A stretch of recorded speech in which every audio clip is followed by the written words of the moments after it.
Bihar AI summit Patna में हो रहा है और आज दूसरा दिन है। इसका समापन भी है। लेकिन इससे पहले हम आपको बताएं कि बिहार में एआई समिट हो रहा है, इसके बारे में क्या कुछ जानते हैं। लोगों से बात करेंगे, जो यहाँ पे युवा हैं उनसे बात करेंगे। लेकिन अगर इन सब से बात ना करें तो हम किससे बात कर सकते हैं? रोबोट से बात करेंगे। आपने समझा नहीं? देखिए, ये रोबोट है और इसी से हम बात करेंगे। कैसे बात करेंगे ये आकांक्षा बताएंगी। आकांक्षा, सबसे पहले तो हमारे ज्वालामुखी पे बहुत बहुत बहुत स्वागत। Thank you so much. ये रोबोट आपका क्या कहेगा? तो अभी क्या है कि अगर आपको इसके बारे में कुछ जानना है कि कब हुआ था, कौन इनॉग्रेट किया था, किस क्या टाइमिंग होती है, तो हो सकता है कभी आप आए कोई आपको बता ना पाए, तो आप आइए, इससे पूछिए, ये आपको सब चीज़ें गाइड कर देगा कहाँ है कैसे है। ये अपने आप में मूव भी होता है, इसमें इसमें कैमरा भी डिस्प्ले लगा हुआ है। इसमें है। आप इससे बात करोगे, पूछोगे तो उधर से वो आंसर कर देगा, आपको डिटेल में बता देगा कैसे क्या करना है सब कुछ। अच्छा, आप जरा कुछ के बात कीजिए, थोड़ा सा मैं सुनता हूँ। Tell me about AI summit Bihar.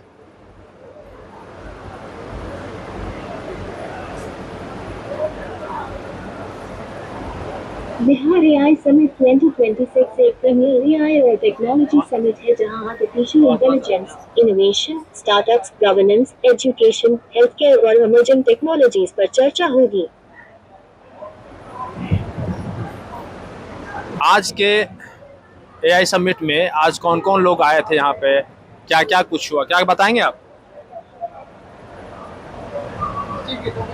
AI summit में कौन कौन आया था?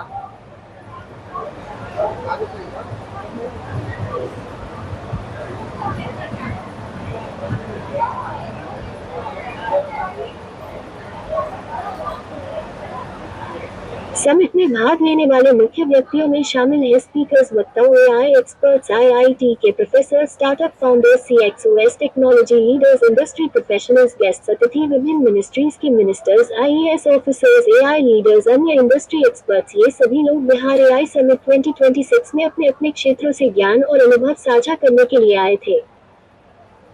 आकांक्षा, बताइए कि आखिर ये प्रेरणा कहाँ से मिली, कैसे यहाँ तक, कैसे इसको बना पाए, कैसे, क्या कुछ दिमाग में आया? तो ये हमारा एक है रोबोट, जो कि एक दूसरा वो एक वर्जन हो सकते हैं। कोविड के टाइम में हमने एक रोबोट बनाया था पापा के साथ मिलके घर पे ही। तो वो क्या करता था कि वो पेशेंट के पास जाता था, क्योंकि उस समय डॉक्टर अगर पेशेंट के पास जाएंगे तो उनको इन्फेक्शन का चांसेस था। तो वो पेशेंट के पास जाता था, सारे मेडिकल पैरामीटर्स का मेजर करता था और उसकी रिपोर्ट को डॉक्टर को ऑन स्पॉट रियल टाइम में भेज देता था। तो डॉक्टर को जाने की ज़रूरत नहीं है, बट वो डॉक्टर को सारी रिपोर्ट्स मिल जा रहे हैं, वो दूर से चेकअप कर सकते हैं।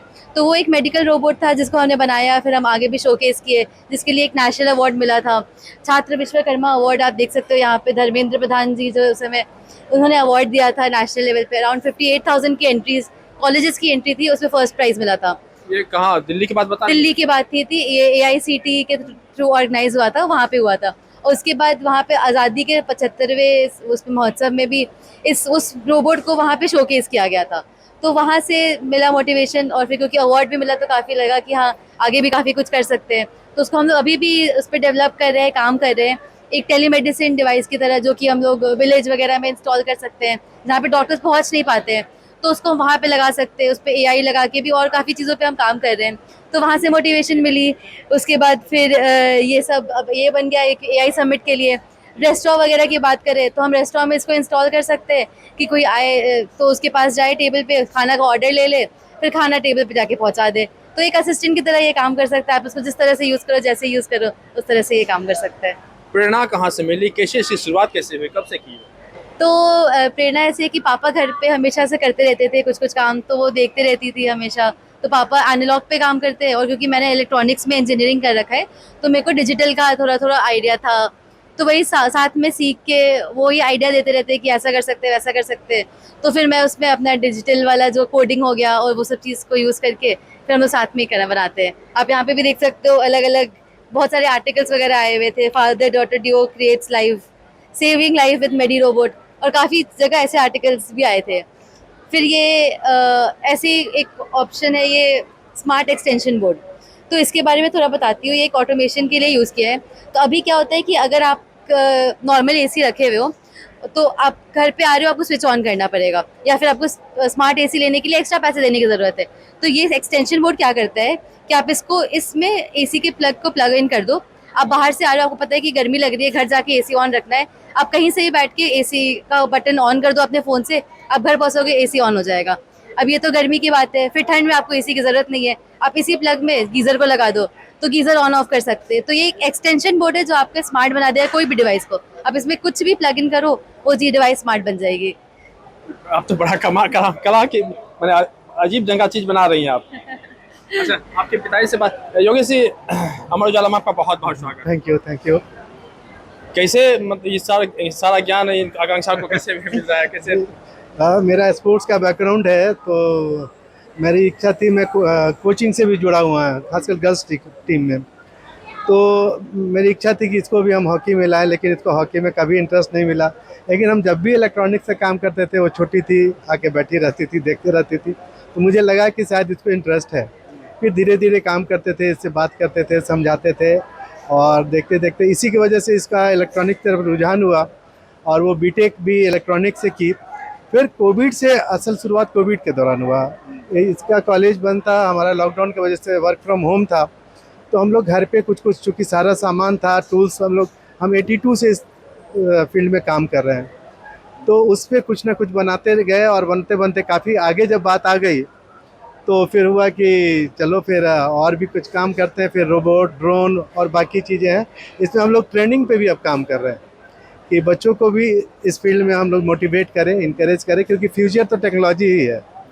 और बिटिया जो है वो एक अपना रिपोर्ट बनाने में क्या खर्च लगा होगा? ये तो बहुत लो कॉस्ट है। हम लोग का जो, मेरा खासकर बेसिक ये इंटरेस्ट है या मोटिव है कि हम कॉमन पीपल के कॉमन नीड पे काम करें। बड़ी बड़ी चीज़ों के लिए बड़ी बड़ी एजेंसियां हैं, तो कॉमन पीपल का जो, और उनकी संख्या भी बहुत ज़्यादा है, उनका जो दैनिक रोज़मर्रा काम में कोई जो प्रॉब्लम आ रहा है, रोड पे जो लोग काम कर रहे हैं उनको जो प्रॉब्लम आ रहा है, मेरा उस पर ज़्यादा काम है। और इसमें क्या काम कीजिएगा? बहुत सारी चीज़ें हैं। जैसे अभी हम लोग एक प्रोजेक्ट पे काम कर रहे हैं कि जो रोड पे आप देखते होंगे फल बेचने वाले जो हैं, वो बहुत उनके लिए पेनफुल है।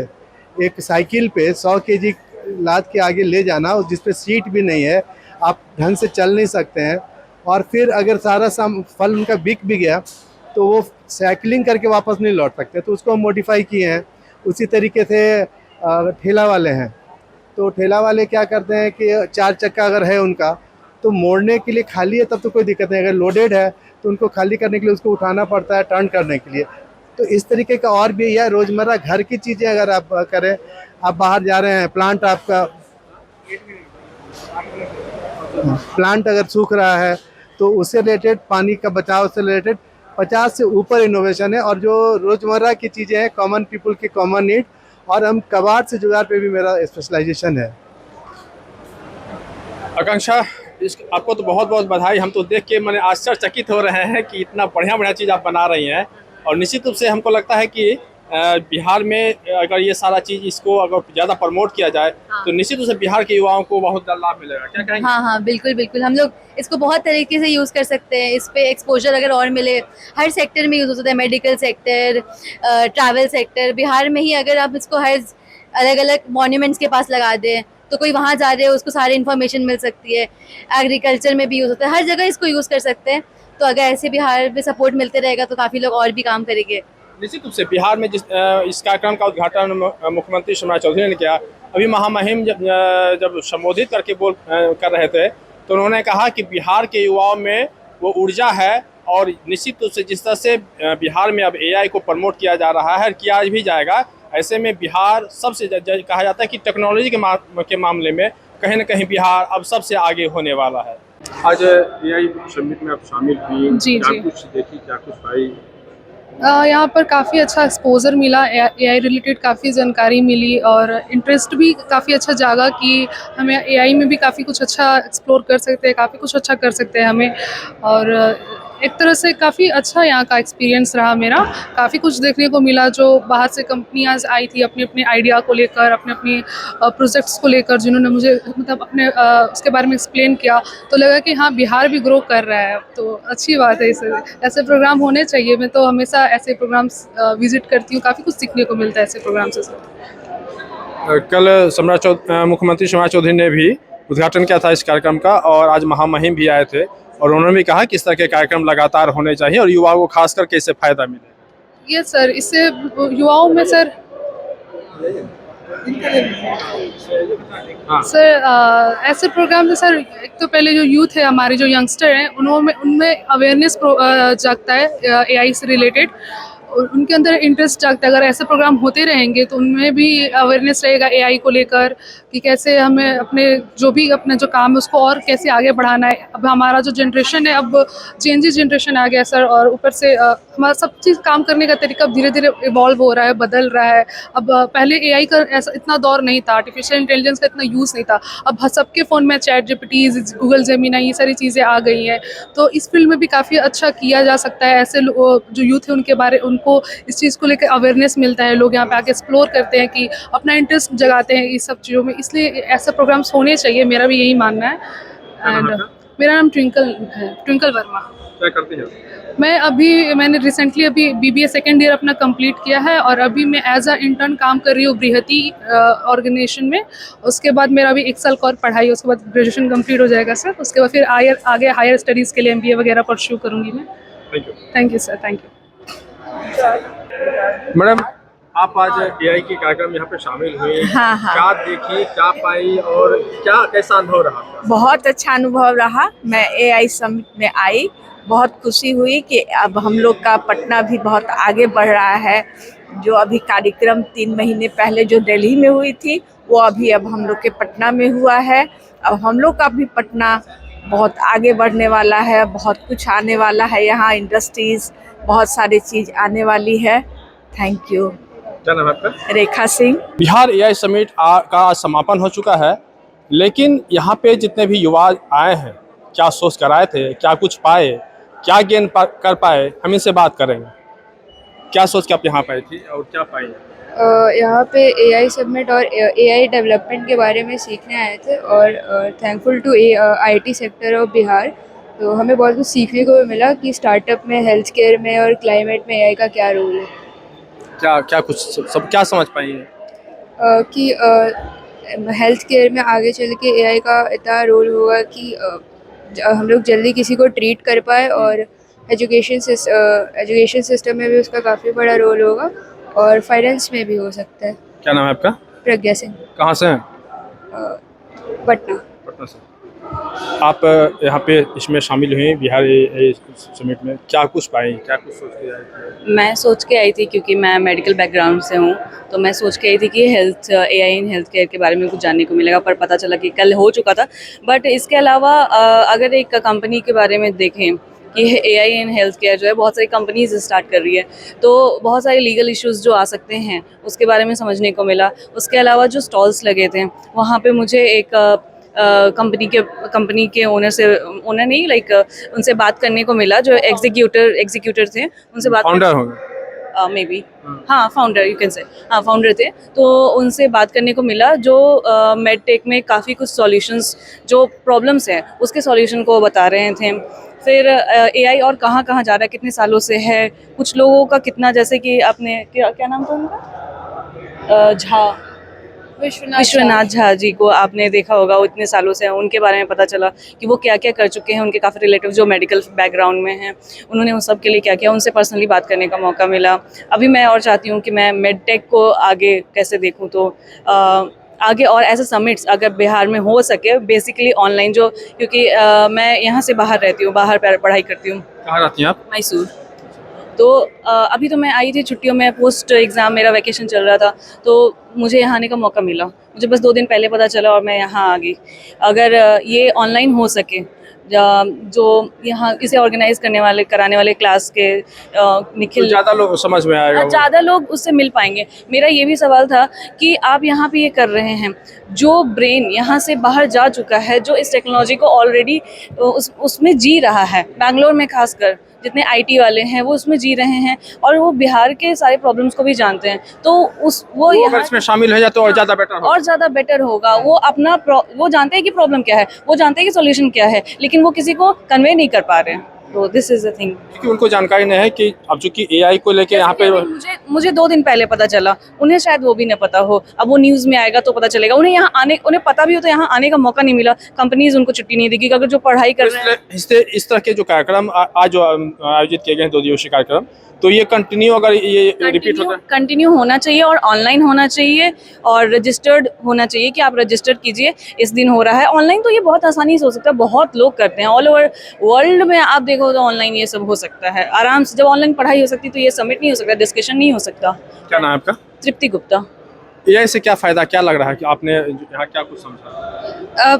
जिस तरीके से आज के टाइम पे पूरी दुनिया इवॉल्व हो रही है, बहुत सर्टन वे में इवॉल्व हो रहा है, उसमें सबसे बड़ा योगदान एआई का है। चाहे वो मेडिकल फील्ड में हो, टेक फील्ड में हो या बिजनेस बैकग्राउंड में हो, हर एक चीज़ में आपका आज के टाइम पे एआई है। Not only financial field, also in educational field, उसमें भी आज के टाइम पे ये एआई का बहुत बड़ा योगदान है। मैं बहुत ज़्यादा धन्यवाद करना चाहूँगी माननीय मुख्यमंत्री सम्राट चौधरी का, जिन्होंने अपने कार्यकाल के शुरुआत में ही, जहां हमने 3 महीने पहले ही इंटरनेशनल एआई समिट देखा था दिल्ली में और हमारे बिहार में ये हुआ, तो उनका बहुत बड़ा धन्यवाद है। उन्हें तो कहा भी कि ये अभी शुरुआती समय है और एआई को यहाँ पे और ज़्यादा जिस तरीके से बिहार गवर्नमेंट दुनिया के साथ कदम से कदम मिला के चल रही है, इसके लिए मैं बहुत ज़्यादा धन्यवाद करना चाहूँगी, क्योंकि किसी राज्य में अभी नहीं हुआ है international global AI summit Delhi के बाद, और बिहार ने इसमें अपॉर्चुनिटी दिखाई और हमारे जैसे यूथ को एआई के बारे में और जानने का मौका मिला। ये क्या नाम है आपका? अनुष्का गुप्ता। Thank you.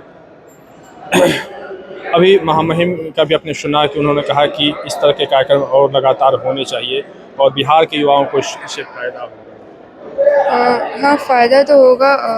अभी जैसा कि उन्होंने बताया कि फाइनेंस सेक्टर में वो अभी बहुत सारा फंडिंग करने जा रहे हैं, तो जितने भी यूथ हैं एआई स्टार्टअप देख रहे हैं, उनको फंडिंग भी मिलेगी और भी बहुत सारी चीज़ें। Thank you. मेरे साथ टीपी लिंक के नेशनल हेड हैं और मैं सीधी इनसे बात कराता हूँ। इनका मैं परिचय करा दूँ, आशु बिरमानी सर है। सर, सबसे पहले तो अमर उजाला में आपका बहुत बहुत स्वागत है sir. Thank you for inviting me. Sir, आज एआई समिट यहाँ पे पटना में हो रहा है, 2 दिवसीय कार्यक्रम है। सर, कैसा लगा, क्या पाए, क्या कहेंगे सर? पहले तो पटना के नागरिकों का बहुत ही धन्यवाद कि उन्होंने इतना बढ़िया फंक्शन किया और मुझे इनवाइट किया। पटना से मेरा बहुत क्लोज नाता है, मैंने अपनी स्कूलिंग सेंट माइकल्स पटना से ही की है और पटना में ऐसी ग्रोथ देखते हुए, ऐसे नई टेक्नोलॉजी एडवांसमेंट देखते हुए और ऐसा प्लेटफॉर्म जो डेवलप हो रहा है, सरकार की बहुत अच्छी पहल है। सर, एआई को दोनों अलग अलग रूप में देखा जाता है, पॉजिटिव भी है, निगेटिव भी है। सर, कैसे देखेंगे और युवाओं को क्या कहेंगे सर? एक मैं हमेशा एक लाइन बोलता हूँ, AI is no match for artificial intelligence, is no match for natural stupidity. किसी के हाथ में भी कोई आप टूल दे दो और उसको वो यूज़ करना ना है तो उसका नेगेटिव प्रभाव आएगा, और अगर उसको आप अच्छी तरह से सीखें और यूज़ करें तो उसका पॉजिटिव प्रभाव आएगा। सर, पॉजिटिव में जैसा कि बिहार सरकार भी काफ़ी प्रमोट कर रही है, मुख्यमंत्री सम्राट चौधरी भी यहाँ पे आए थे, उन्होंने भी कहा कि नहीं, इसको आगे प्रमोट करना चाहिए। तो सर, बिहार को किस तरह से फ़ायदा होने वाला है ये? बिहार को, बिहार की जनता को फ़ायदा इस तरीके से होगा कि जो चीज़ों में टाइम लगता था 5 साल 10 साल, वो पॉलिसीज़ सरकार AI को यूज़ करते हुए जल्दी से जल्दी इम्प्लीमेंट कर पाएगी। बिहार की जनता बिहार का सर्वे करके वो इतना जान पाएंगे कि क्या पॉलिसीज़ बिहार के लिए स्पेसिफिकली ज़्यादा कामयाब होंगी और वो जनता को फ़ायदा मिलेगा। किस तरह से सर, थोड़ा विस्तार से बताएंगे? आप एक छोटा सा एग्जांपल ले लेते हैं, सिटीजन सर्विस सेंटर, जो ग्रीवेंसेज होते हैं, ग्रीवेंसेज रीएड्रेसल करने के लिए, जो भी आपकी जो एक नागरिक की कोई परेशानी है, चाहे वो आधार कार्ड से रिलेटेड हो, चाहे वो राशन कार्ड से रिलेटेड हो, चाहे पानी का बिल या बिजली का बिल हो, वो सारी चीज़ें ऑटोमेट होने से काफ़ी फास्ट हो जाएंगी। अभी जिस चीज़ के लिए आपको कई कागज़ देने थे, एक ही चीज़ इन्फॉर्मेशन कि आपका पता क्या है, आपके पिताजी का नाम क्या है, आपके घर में कितने सदस्य हैं, यही इन्फॉर्मेशन आप अलग अलग डिपार्टमेंट को देते हो। अगर ये सारी इन्फॉर्मेशन एक डेटा लेक में चली जाए और वो इन्फॉर्मेशन AI की मदद से सारे डिपार्टमेंट्स में चली जाएगी, जिससे काम आसान हो जाएगा। सर, उससे तो जो स्पैम की जो अभी चर्चा हो रही है कि स्पैम में किस तरह से वो लोग ठगे जा रहे हैं, लोगों के साथ चीटिंग की जा रही है, तो अगर डाटा अगर लीक होगा तो उससे परेशानी तो होगी। तो ये डाटा सरकार के पास रहेगा, सरकार के डेटा सेंटर में रहेगा, किसी प्राइवेट के पास नहीं रहेगा। और सरकार का जो बिहार में भी बिहार डेटा सेंटर है बेल्ट्रॉन के पास, वो काफ़ी स्ट्रॉन्ग डेटा सेंटर है। तो सरकार के पास अगर डेटा जा रहा है, वो इतना प्रोटेक्टिव रहता है कि जो उसका यूज़र है वो भी नहीं देख पाएगा। तो सर, एक बात और बताएंगे कि अभी जो एक और चीज़ है कि साइबर क्राइम जो हो रहे हैं, अलग अलग तरह के, पहले तो फ़ोन करके होते थे, अब डिजिटली अरेस्ट की जैसी जो घटनाएं हो रही है, तो इसको कैसे देखते हैं?